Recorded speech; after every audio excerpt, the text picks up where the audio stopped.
at 6, a Valley woman claims she got bed bugs while visiting a local hospital, but the hospital staff is insisting tonight they don't have bed bugs. Contact 13 investigative reporter Stephanie Zeppelin is live at the hospital with a story you asked us to investigate. Stephanie.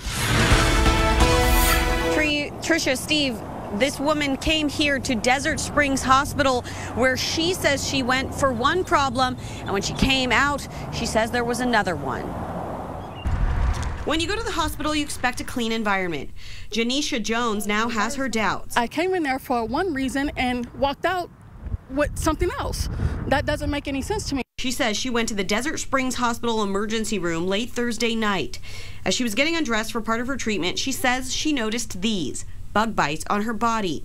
And that's when I told the radiologist, like, hey, something bit me. Janisha says she had bed bugs 9 years ago and knows what the bites look like. She told the staff she thought she got bit by a bed bug while at the hospital. The only thing that you want to do is give me Benadryl and tell me not to scratch it or itch it. She also says a nurse started cleaning. She wiped down the blue chair that I was sitting in.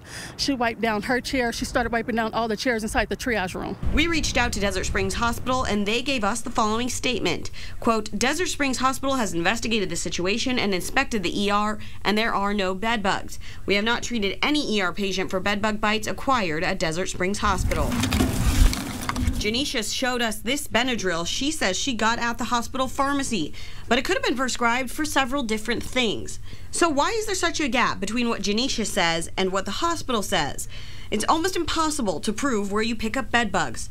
Janisha could have gotten them at the hospital, but also could have gotten them from any other soft surface she came in contact with. Bed bugs can live on kind of any soft surface, really, and we've seen it all from fabric-covered chairs to fabric-covered cubicles and typical beds. They can stay anywhere, and it's hard to track down where exactly they started. At Spencer and Flamingo, Stephanie Zeppelin, 13 Action News. And we looked into this story after Janisha reached out to us. If you have a story you would like us to look into, just send us an email to 13investigates@ktnv.com and be sure to include your telephone number.